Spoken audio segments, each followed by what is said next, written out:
Hi everyone, my name is Umu and I'm React the Cage channel creator.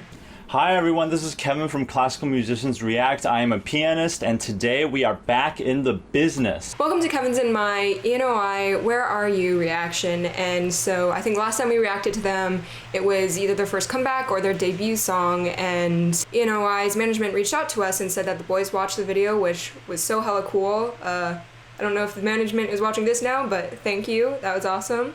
And yeah, I previewed this song and I'm really excited for some more awesome synth production. And just something to bop to.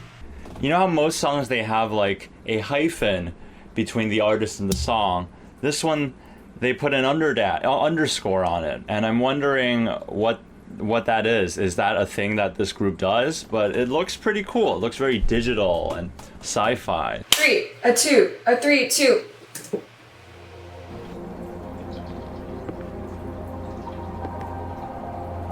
Is this the intro or is this the actual song? Oh my gosh, the lavender screen thing is a little overt.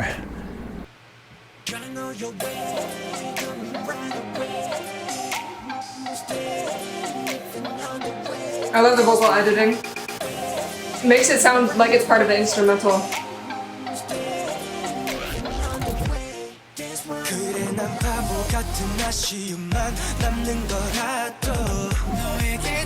Oh, I love this groove! It's not quite what I expected from the intro. To have these fat chords. Okay.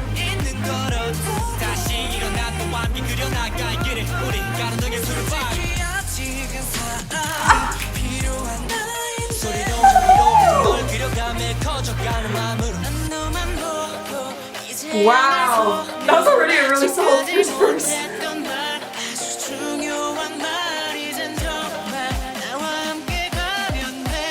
I like this percussion build-up. I'll talk about it later.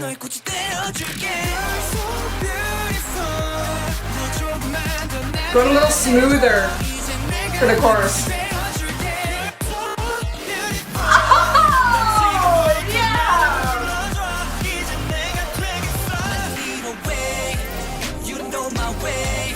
Goes back into halftime. Yo, this production's insane!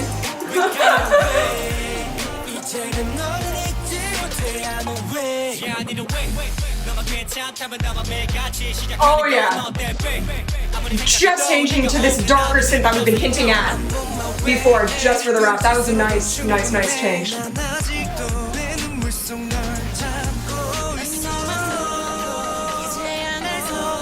Ooh, nice voice. Wow.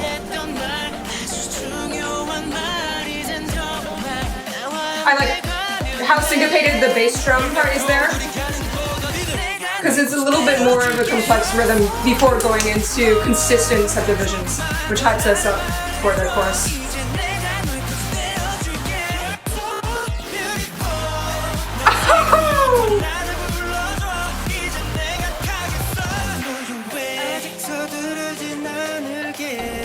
Okay. So it's kind of tropical, kind of R&B with some glitchy stuff in the bass.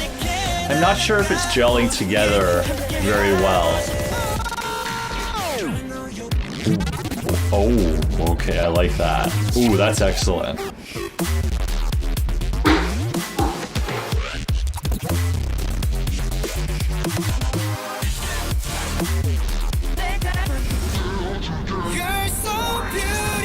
Whoa, that half within beat drop.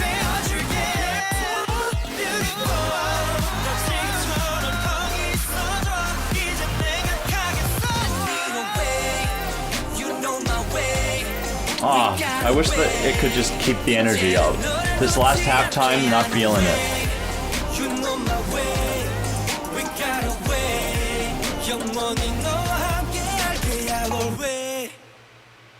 Oh my god.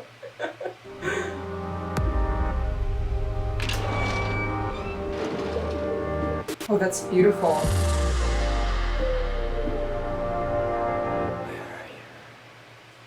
Whoa! Whoa! Yo, that was awesome! So, as I was listening to that, I made mental notes to myself. I was like, okay, I want to talk about this after after listening to the music. I want to talk about this, and I want to talk about this. And then that dance break came up, and I forgot everything. My mind just went blank from its awesomeness. I'm honestly really, really shook right now. I want to go back in and go through a few moments and just talk about some more things in detail.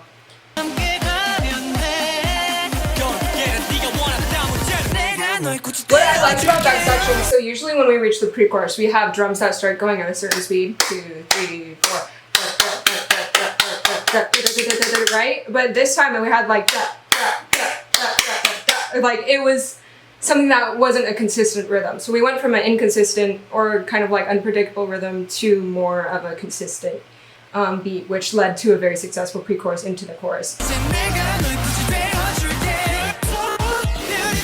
So yeah, at that part in music, when we go from a wall of sounds to just taking out instrumental and having the instrumental hit only when the vocal part does, that's always satisfying. But they take it one step further and they go hit, hit, and then they affect the vocals to then become instrumental almost. So it isn't like chopping up the instrumental to follow the vocal. It's like more of a blend in that way. They just like kind of went a little further.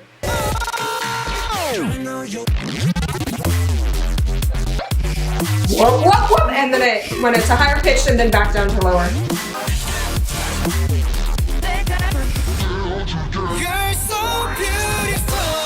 So they had some little affected vocals seep in to you know, hint at us that we're going back to, you know, the normal vocal chorus. And then we had pitch down, and then we had the vocals come in, and then the instrumental join in on an off beat, on a weak beat. That was so cool! Woo! Okay, I'm gonna go ahead and Zoom Kevin for discussion. All right, let's talk. Hello, yeah, dude. So I you definitely you liked it more than I did. Okay. I'm pretty sure. Okay. Because I don't know if you remember, we reacted to, I believe it was their debut, like early last year. It was definitely a solid track. And this one, I felt like they took like a EDM boy group sound and then just added the little sprinkles of dubstep in, which, and like the vocal chopping that I think took it to the next level. Yeah, I liked all the things. I just think that sometimes too many things were mashed together at the same time. Oh. Like sometimes it was like, oh, you're being chill and there's like an R&B feel, but you're pulling some tropical synths and also some glitchy, distorted basses. And like, it's cool, but it doesn't come together in a way that I really dug. Right. So do you prefer them just like separately or so just it depends like because I see there are cases where everything mashed together is great, but I had trouble figuring out whether it was a chill song or like an upbeat song. And you know, at the beginning it was like, oh, it's chill, and then there was that first part where like it went fast, but then it got back too quickly. And then halfway through the chorus, it turns into halftime again. You know, it's a little. I couldn't groove with it as much as I wanted to. Yeah. Okay. I definitely feel you. I understand. Yeah. The first verse had this oddball double time section that never comes back, which is good because it actually reminds me of a Shawn Mendes song. There's nothing holding me back. The melody. There's nothing holding me back. Yeah. The melody and the instrumentation somehow reminded me of that, like, big time. Because the beat in that song was like, boom, boom, just very straightforward thumping as well, just like in that section. So I kind of wanted it back just for the association, because I really like that song, but it didn't come back. But that's not, I promise you, that's not the main reason why I'm I'm a little harsh on it. Yeah. Right. I totally get why the aspect of slow, fast, mixing things together isn't your favorite part of this song. But it is my favorite part of this song because I imagine that it's kind of like you're just going to a certain destination and you take the scenic route, right? So like for one part of the song, you're just driving by the beach and you're like looking out and it's really nice and pretty. And then you get onto the highway and it's super fast and you're like, woo! And then you like take a right off the highway and you're back on the scenic route. And then you're on the highway again. And so it's just like, it keeps changing up and it's really exciting for me. If they did stick with one, then I probably would have gotten used to that vibe too quickly. I see. Yeah, for me, it didn't evoke that type type of journey. So it was more just like, it felt like I was trying to catch up rather than I was a part of the journey. Yeah. That's very interesting. Yeah, I'm really curious what fans think. I did like the dubstep break though. That was, see, I even said that in my reaction. I'm like, oh, when it's only one thing, I totally enjoy it. But see, that's not a general thing with me though. I usually like it when things are mashed together. Yeah, it didn't glue together. Yeah, I gotcha. Yeah, or maybe it glued together too well. I don't know, because the song knew what it wanted to be. But maybe it's me as the listener who could not vibe with it as much. You were driving on the road without a GPS, but I had a GPS. That's good. I like that. Maybe that's the different adventure experiences that we had with this. But yeah, just to the fans, I'm really curious what you guys think of this song as well, what you think of our opinions.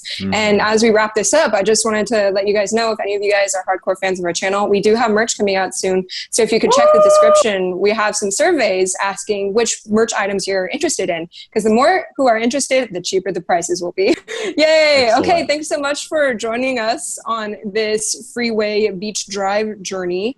And we hope you guys have an awesome day. Yep. Bye. Bye.